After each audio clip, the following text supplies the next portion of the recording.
Happy Valentine's Day, lovers, and welcome back to the Foster's AfterBuzz show on AfterBuzz TV. Today we're breaking down Season 4, Episode 13, titled Cruel and Unusual. Stay tuned. You're tuning into the destination for TV superfan discussion, AfterBuzz TV.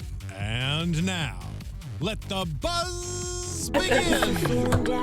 Hello, AfterBuzzers! Welcome back to AfterBuzz TV, where we are going to bring you a recap of tonight's show. Yeah, an intense show. A lot of stuff happened. There's only two of us tonight. So let me explain some things first, right? So Stephanie is a server, and they wouldn't give her off on Valentine's Day. Understandable. Sad. Jeffrey is in a show called The Normal Heart. He's doing things in Los Angeles, and he is in tech rehearsal right now. So if you live in the Los Angeles area and you would like to see Jeffrey Masters do his thing on stage, we will be there one of the dates. We will. But you can buy tickets. Tweet at him. I'm sure he'll tell you how to get tickets. Yep. And oddly enough, Noah Centineo was supposed to be on tonight's show, but his adorable girlfriend surprised him with a Valentine's Day thing, and he couldn't come in. So hopefully we're going to have him later on in the season, but until then, Hannah and I are holding down the fort. Exactly. And we look just as good as Noah does. Yes, we do. I mean, kind of. Hey, boys. Hey. So during the show, you can tweet me at Jillian Leff, and I will hopefully be able to not only break down the show with Hannah, but answer some Twitter questions. And Hannah, where can the people find you? Y'all can find me on Instagram and Twitter at @TheHotShotDude. How could they forget that? I know. All right, so Jeff does things a little differently than I do. Tonight, we're going to break down the show in order because that's how I took the notes. Yeah. And a lot happened. A lot happened. So we open up the episode with Steph finally finding out that Brandon is not going to be able to go to Juilliard anymore. Oh, yeah. So was the reaction what you had thought initially? Oh, absolutely. But actually, I thought there was going to be more yelling at Lena versus immediately jumping into that. But, I mean, I think she went for it and taken off the hinges. I would have maybe done the exact same thing because a lot is going on in that family right now. I'm not a mom to teenagers, but I hate secrets. For real. I can't really keep secrets. I try really hard, but I just tell everyone, don't tell me anything. Yep. And then that way it won't ever get out. Exactly. But no secrets is what a teenage household, I imagine if the mom is a little bit tough, would be. Oh, yeah. So I totally get it. By the way, loving her Ellen DeGeneres haircut. Dude.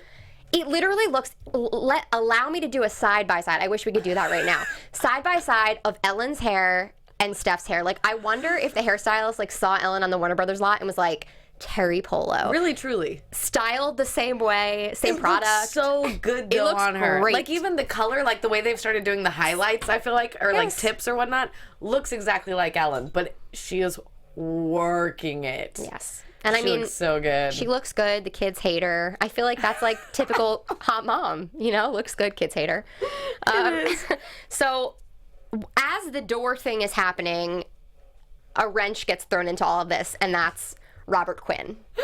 I am sorry, who looks wonderful. I was telling Hannah this before the show, but you guys tweet me a lot about, requests on who should be on the program.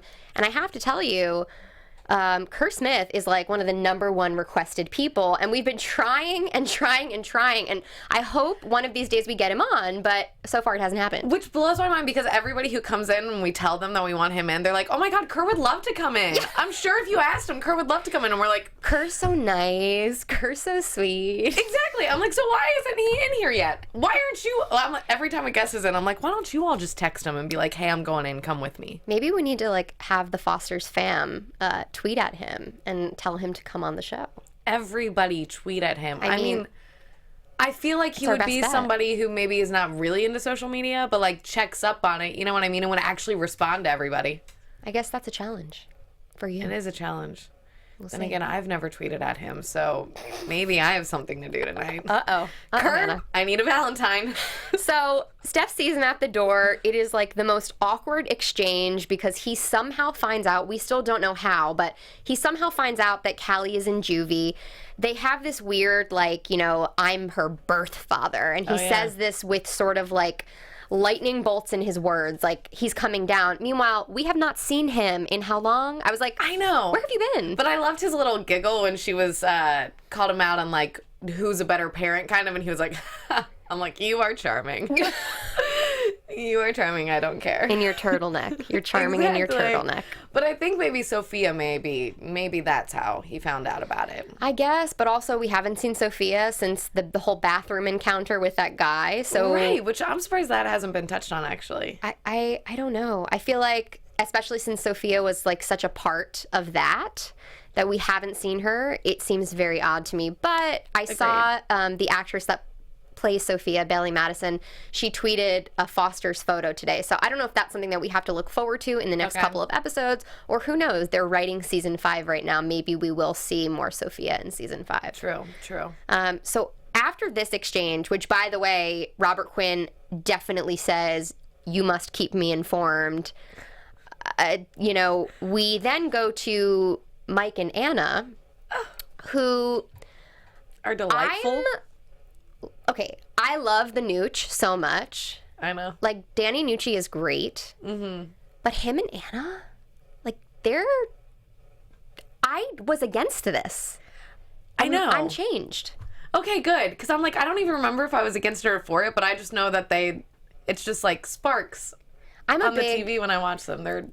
I'm a big, like, non-baggage person. Right, And I feel like every character on the show has some sort of baggage. It's true. But for them, it was so nice to see, like, how weird was it? We see this sort of, like, weird juxtaposition, right? So we see the Foster's table where everyone is sitting down and eating and interacting. And then finally, we get to see Mike's table with Anna and Isabella and AJ and Mike. And it's like, wow, there is actually a whole other fully functioning family going on in Mike's cute little apartment, and I'm here for it. It's so cute. And now Anna seems like one of the the person with the least amount of baggage. She just seems like a good presence in everybody's life now. Don't you feel like I'm almost like relaxed when she comes on the screen? And I think also AJ, initially before like the whole Steph conversation with Mike with like the CPS and Anna being a felon thing. Right. I think that AJ wouldn't have a problem with Anna moving in. Agreed. Yeah, because I think AJ would want a family. Like, now he has the possibility of having like a full-fledged family, and I think that's ultimately what AJ has always wanted, even if he hasn't expressed that, because he's been a little scared that would never happen. You know what I mean? My only thing with that is I wonder if after the conversation that Mike had with Steph, it pushed Mike to want to adopt AJ to sort of alleviate this problem, which would be upsetting. It would. But maybe he also wants that full family. He just didn't realize the steps he would need to take to have it. You know what I mean? To have AJ and Anna sitting at the table with him legally and comfortably. Like, I think he would have been happy to adopt AJ regardless, but there never seemed to be a point because AJ is almost at legal age. Yeah. But I don't know. I don't know, but I do think that is going to become an issue because of the order in which he asked people, I don't know, to become a part of the family in some way. So I know that it will be something that gets brought back up, and AJ will have issues with that. Oh, God. It's just... Well, before we move on to the next thing, as many of you guys know, AfterBuzz TV is brought to you totally free, which is amazing, right? It is. But we do have to pay our bills here. So tonight's sponsor is Stamps.com. And if you haven't heard of Stamps.com, it's really cool. It basically eliminates you from having to go to the post office. I love that. So what they do is they send you a scale that you can actually weigh your packages on, print out completely, printable stamps for letters, packages, what have you. They're going to even try to save you money along the way, which is crazy. This. They know what your thing is that you're mailing, and then they tell you the cheapest way to do it. I absolutely love that. Which is great because I love everything that's brainless. Oh, completely. And I would just feel really legit having a little scale in my home and being like, oh, I know, right? So you'll never my postage shirt. And the best part about it is that you'll never have to go to the post office again. That's a true statement. Save your gas. What's even better is if you are into Stamps.com, I have a discount code for you. Very exciting, very exciting. You can use my discount code BUZZ, B-U-Z-Z, for the special offer. You get a 4-week trial, including postage and a digital scale. And you can go to Stamps.com, click on the microphone at the top of the homepage, and type in BUZZ, my code, B-U-Z-Z. That's Stamps.com, enter BUZZ, and sign up today. And with Stamps.com, you will never have to go to the post office again. Sounds like a dream. This just inspired me to go and start selling some things on Amazon for the next month, basically. I'm like... Hannah, you're going to see Hannah open up an Etsy shop. Yes, pretty much. I don't know. And try to, like, turn it all out in the next month. We'll start saving items from our Foster's guests and sell them on eBay. Oh, my gosh. Just kidding. We won't do that. That's weird. But who knows? Check it out. Maybe. So after the Mike and Anna interaction, we cut back to the juvenile detention center where Callie's at. We find out that the guard's name is Joey. Always, I miss that. Okay, Joey. Trash. Joey Trash. Joey Trash. So basically what happens is they have sort of like an interaction in the yard, her and her bunk mate, I guess, the girl that sleeps next to her, and she says, you know, Joey's my man, which did solidify solidified for us in the last episode how when he woke her up we were like, is it drugs or is it like sexual abuse? Apparently it's both of them. A little bit of both.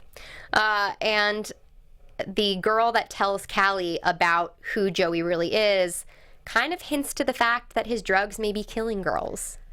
Yeah. Which, again, I'm big on, you know, loving that the Fosters bring up things that are actually happening. Mm-hmm. And although we might not hear all of these stories, obviously this is happening. They don't make this type of stuff up. This must happen all the time. Yeah, this is totally a storyline and issue that I am not aware of completely. Truly. I was like, what do you mean drugs that are killing? Well, I watch like Orange is the New Black, which is the only other jail reference that I have in my life right now, besides, you know, the clips that I see on like Dateline and stuff. Exactly. But yeah, you know, they had the drug problem too, and, you know, having different guards bringing in things for the inmates. I know that's a huge problem. So for them to deal with that, it's pretty scary. And then for Callie, knowing this information and then taking action once she sees that the girl is in distress, obviously in the back of her head, she must have been thinking, Steph told me to keep my head down. Right. But like, what would you have done in that situation? Knowing the information. Yeah. You know, like if anybody is very, very ill and sick and looks like, I mean, she looked like she was dying or like, you know, about to pass out or something. I think anybody would have done the exact same thing that has any compassion, you know? Yeah. Unfortunately, Callie's compassion is constantly what gets her into severe trouble, not just normal slap on the hand trouble, but, you know. Isn't it nice to see, too, how much Callie has changed? Because I feel like the Callie that we met at season 1 would have been one of the girls in the bed staring at her. Completely. Like, 100%. I'm not involved. No. And I think it's definitely like, for me, that shows the improvement. Absolutely. So far for what she's experienced, her maturity level and everything like that. Very sad. I really wanted to see though what would have happened had she told the other guard who she thought was giving the drugs. You know, had she like outed Joey or whatever his name is, Joey Trash. I think it's hard because I feel like then she would be labeled as a snitch. Probably, but what would that have gotten him out of the juvenile center? Or maybe not, and then he would have been there and made it worse, but like I would have liked to see what that would have looked like. Are you going to believe an inmate or are you going to believe? No. Yeah. So it's like they can, you know, even if they were to like question him about it, then he would know that she was responsible for the questioning. Right. So I wouldn't want to be involved at all. I'm just trying to see if anybody's like keeping up with our conversation on Twitter. Oh yeah, everyone's talking about Kerr Smith and Anna, Isabella, and AJ family. Guys, what are your thoughts on the scary guard at juvie? Just gross. Are my thoughts just gross? Yeah, I'm not here for it. No. So we move on from there to that moment where we finally see Jesus talk. I know. That was a lot. He is seriously doing such a good job this season, which it's a bummer that we don't have Noah in, but I remember last year when we had him in, him talking about how he wanted a deeper storyline, like something more challenging emotionally. And I mean, I don't think this was at all what he was expecting when he hoped for that. But I mean, this is an incredible opportunity for him, and he is knocking it out of the park. Well, you go from being a heartthrob. Yeah. You know, I feel like maybe that's what he thought that Jesus was going to be, like a troubled Exactly. heartthrob, because that was what the sort of first version of Jesus was. And now we're seeing this whole side of him, and we're sort of seeing the results of his cognitive distress, which is scary. Oh my gosh, yes. Because he's not himself. And I can't imagine as a parent having to remain positive. Like, I don't know, I always ask people this because I find this really interesting. If something really bad is happening to you, like, how do you remain positive? Like, is there something that you think of? Is there something that you do to, like, sort of bring yourself out of it? Me personally, I laugh. Like, laugh at what? At myself. And then I'm like, oh gosh, life, isn't it funny? I don't know. Like, I feel like that's hilarious. Music is a big one for me. Yeah. I feel like a song can change your mood in a second. Absolutely. And I know we sort of, who knows, maybe now with Jesus home, Brandon will do some music therapy with him. Hey, that would be really cool. And then his new career path could be a music therapist. Like, I'm just writing this show for you. Oh my gosh, Jillian, I think that is brilliant. Are you hearing this? But no, that makes a lot of sense, because I feel like he could still, like, Brandon could probably still go to like a 2-year school, get all of his basics down, and then maybe get the bachelor's degree somewhere else. I love this. And the music, you're right, actually could really help with at least the anger part of everything that is happening to Jesus. But who knows? I don't know if Brandon's a teacher. No. You know what I mean? But it may be a soothing thing regardless, whether it is something to, like, teach. But I think him potentially being at home more as well gives him the opportunity to sit around and play music, and maybe that would help him. I really like that, Jillian. We'll see. I think that's brilliant. We'll see. But yes, it is sad. It's sad watching him, like, fumble through his words and not knowing things. But considering how recent it is, like, I don't know the time frame in which it takes somebody to recover, but I mean, it already seems quick. I feel like because it's on TV, it has to be a little bit accelerated. But I feel like it could take years. Yeah. I mean, I don't know to the extent of what his injuries are, like how they medically explain it, but I've had friends' parents have strokes and they're still not normal, and it's been 10 years. So really, we don't know if he's ever, I think that's the worry, and I think that's what sort of is like drawing viewers in. You know, we don't know what version of Jesus is going to come out of this. Completely. And like, will he ever be the same person? And I think that that's what's kind of like scary but also exciting about it. And I'm sure it's more exciting for Noah. You know, hopefully we get to have him in later in the season and we can talk about all these new things that Jesus is taking on.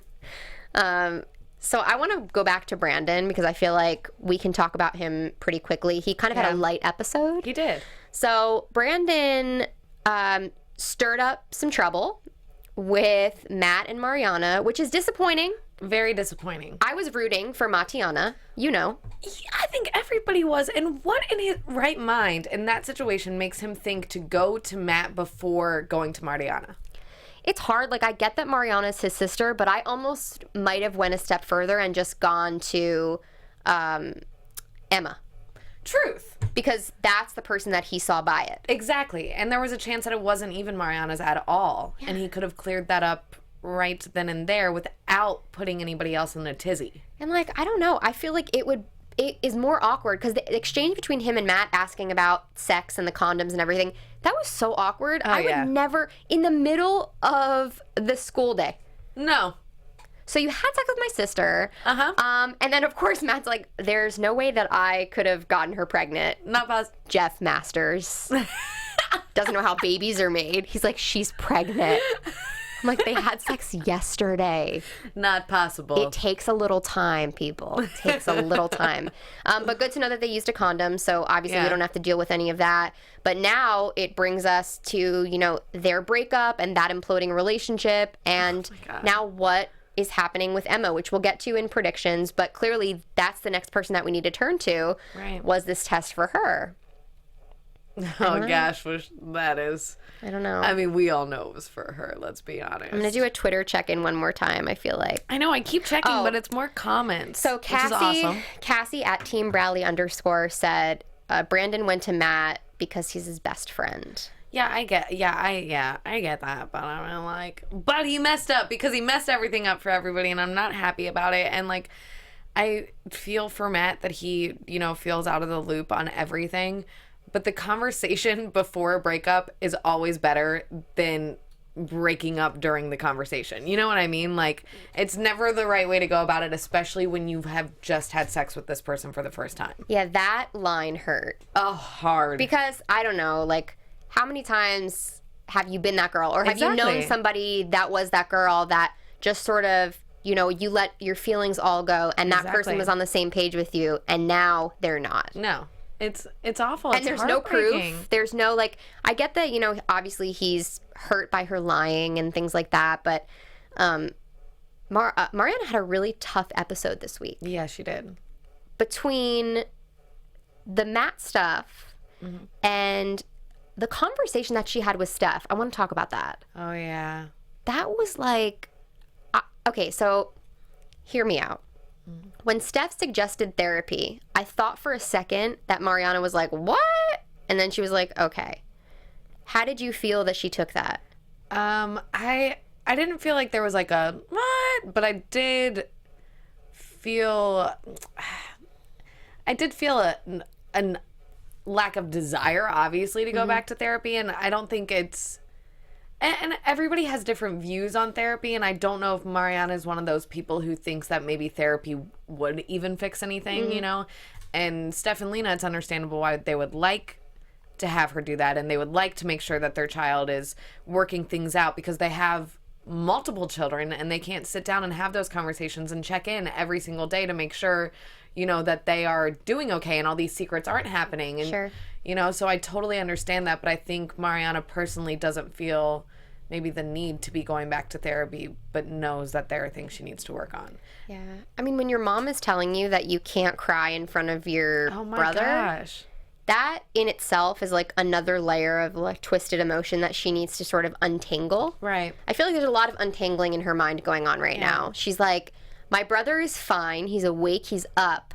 But he's not processing why I'm here, why I'm upset. That's the thing that is like worrying me. Right. He couldn't process. And I feel like he was trying to say, why are you crying? Exactly. Or like, because he wasn't trying to say, why are you here? He knows why she's there. Right. I think it's kind of like, why are you so emotional? What's wrong with me? 'Cause Right. I don't think he realizes what's wrong. I agree with you. Yeah. He thinks that not that he thinks that he's fine, but he thinks that he's, saying things normally. And when he says things with confidence, that's a screwdriver. Exactly. Or I don't like pepperoni and adamant about it. Yeah. And it's like, I don't know. I feel for Mariana on so many levels. Oh, yeah. And just those scenes that she had this week with her tears, like I need to text Sarah after this Seriously, because she kills it, dude. Like last week was so great. This week's performance was so great. I sort of can't get enough of her. I love that she's being so emotional. I agree with like, you. It's so, I love it. I feel like it's adding some, I don't know, like depth and spice to her character. Right. Like I love when characters get raw. Exactly. And she does it.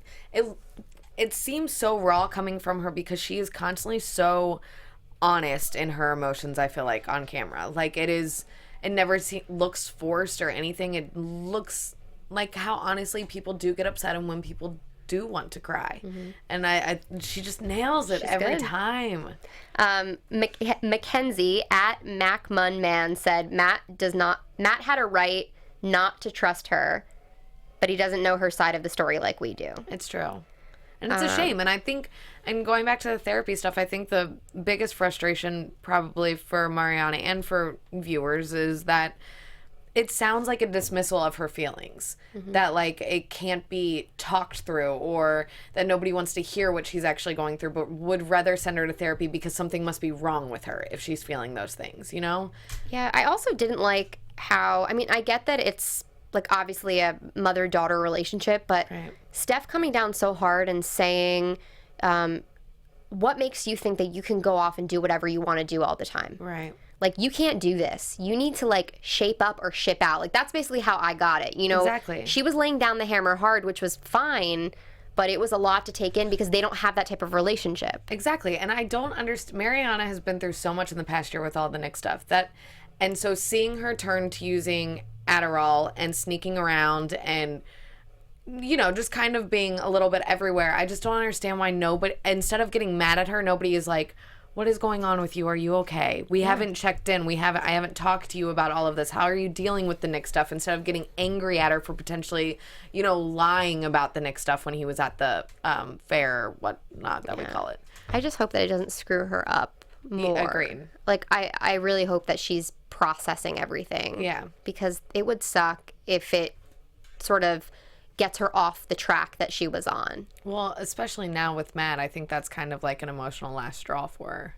It's really sad. Right? Oh, God. So another thing that happened that I was excited about / it broke my heart, Monty was back for a scene. I know. Love Annika. Oh, she's so great. Missed her. Everyone was so, she was tweeting last week that she was going to be on, so everyone got really excited.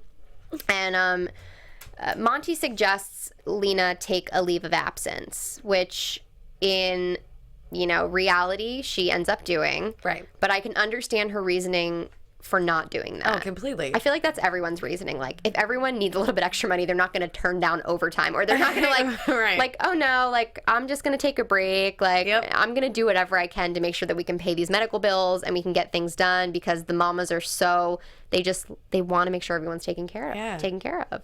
But it's nice to see Monty supportive without being Suggestive. Exactly. Yeah. Exactly. And I Agreed. think, you know, finally they found their friendship balance. Completely. Even though when they were sort of at odds with each other, it was kind of fun for us anyway. Oh, completely. I think that they finally found a balance to their working relationship and also their relationship on camera. I agree. I feel like that was kind of nice. Yeah. So like I said, you know, we do find out that Lena takes the leave of absence to care for Jesus full time. And I don't know how you felt, but like I was heartbroken when they showed that rehab center with the white room. I know. And I didn't think at that moment when they showed it that they would end up bringing him home. I really thought that he was going to go there, and even was trying to like catch the faces of some of the patients to be like, he'll end up becoming friends with him. Like, my mind was already there. Oh, see, like I figured like they saw the kid in the helmet looking miserable and they were like, oh, Jesus can't be here. Yeah, and I thought that was going to be like his new buddy. I just was really not on the same wavelength as them. But Well, who knows? I mean, now that Lena is going to be home taking full care of Jesus, obviously she's going to be dealing with a lot of things. We saw at the end of the episode him throwing the plate and sort of being fussy with foods that he used to like. Now he doesn't anymore, or he says he doesn't. Right. I feel like it's going to be a lot for her. It's going to be a big It test. And who knows? Maybe she won't be able to handle it. Right. And maybe they will have to leave it to the professionals. Or hire a professional to come But in. then again, it's a cost. And It they're is. really trying to cut corners wherever they can. I mean, I can't imagine, you know, obviously they hired a public defender for Callie, so Right. it's not like they're seeing the legal bills there, but they have all of these hospital bills from Jesus' first hospital stay, all of the house drama that they went through. Oh, yeah, I keep You know, forgetting about that. and also they have mouths to feed, and they have kids that Yeah. are, you know, now obviously they're not going to be paying for Juilliard for Brandon, but who knows what else is going to come up. And I feel like as a parent, you have to be conservative with your money to a point if there are so many unknowns. Yeah. Like when you don't know, you don't know. I just remember that Mike doesn't know yet about Juilliard. Oh, you're so right. That's going to be a sad one. Oh, that one's going to be a really sad one. Wait, when are they going to bring that I up? have He's no so idea. happy. It's going to be like when AJ signs the adoption I know. papers and everyone's like on an upswing and they're super happy, and now it's going to be, Yep. it's going to come down. Nobody can just be happy on the show, can Well, they? Callie and AJ can be happy. Oh, they're so cute. That was like a redemption moment for me for this episode Agreed. because it was so heavy. Like, I loved this episode, but it was completely heavy. And for me, it was nice to see that moment where Callie and AJ came together and both said, I love you, and kissed. And she's home in her own bed and she's safe from creepy guard Joey. I'm too emotional today. Stop walking me through it. I'm like, whoo, feeling it. I felt like we had so many ups and downs. Oh, we did. Seriously, I don't know what it was about this episode, but the full second half, I was like on the brink of tears and everything. Just like a lot of tough decisions to be made for everybody on the show. And I don't know. I was having a tough time. Everybody's going through their own thing, and it was rough to watch. Let's see. Oh, Brittany, Alyssa, Miss Bertany said, Robert can pay for Callie, the moms can pay for Jesus. Yep, which is true. Yeah, but if he's footing the bill, then he's going to have to go live with him. I don't want that. It's a true statement. Judicord Rising said, what about Grandma Sharon coming to help with Jesus? Oh my gosh, that would be lovely. That would be lovely. That's a good suggestion. We're talking about Annie Potts, right? Yeah. Yeah, Mm-hmm. I want her back on the show. I love her. Yeah. Just the sound of her voice coming through the TV makes me real happy. Everyone's just like really concerned about the mamas at this point, how they have so much to worry about. Really Abigail do. Prince at Some Smile said, the poor mamas have so much to worry about with a crying gif. I mean, listen, that was the episode. I mean, besides, obviously Callie, blah, blah, blah, she's being tried as an adult and she's going to get to tell her side of the story in court there. But I'm just glad that she's out of juvie and home. And, oh my gosh, and we need to talk about Jude for a second because I know you guys are going to kill me if I don't. So it was a Jude light episode, but we got some really nice Joa moments. Yeah. I love Noah. I agree with you. I'm very back and forth with him, not because of him, but because sometimes I can't tell if they're trying to paint him in a bad light or a good light. Mm-hmm. And so that's like tough to know if I should hang on to him or not. You know what I mean? Yeah. But the mamas are hanging on. Exactly. So. And he makes Jude happy and brings out a side of him that is not stressed like the rest of the family. Mm-hmm. So I think it's a good break. I think I'm all for it. And I think that the mom saying, you can have Noah but no pot. It's like, okay, they know what he's up to. They to an extent. They know to an extent. Right. So I think it's good. And it was funny when Jude was filling up the water at the sink. I really thought he was bringing it to like Noah and they were going to be hanging out. Like I was surprised to see the bed with Jesus in it. I was waiting. I'm like, oh, okay. So I'm excited to see what the future holds for them. And I'm glad that they're going to be able to see each other without having to sneak around because we know that only led to illegal activity. Exactly. More than they were already doing. That should be a parental lesson for all. If you tell your child they can't do it or see somebody, I assure you a lot worse is going to happen so they can't see them. So that was the episode? Yeah. I think I'm ready for some predictions. I agree. Okay. Are we going to... Marissa? Bueller? Prediction. Yes. There we go. Thank you. So we saw in the preview a lot of things. Okay? Yeah. We saw Jesus throwing another plate, Lena being aggravated, I'm not knowing what to do. Emma being very distressed about telling Jesus something and having it not be the right moment. We know what that is. What else happened in the preview? I actually think that's it. Was it I feel like they it was pretty focused on short, that. right? Yeah. Yeah. Okay. So, yeah, and they didn't really talk about Callie, I don't think. No, they didn't.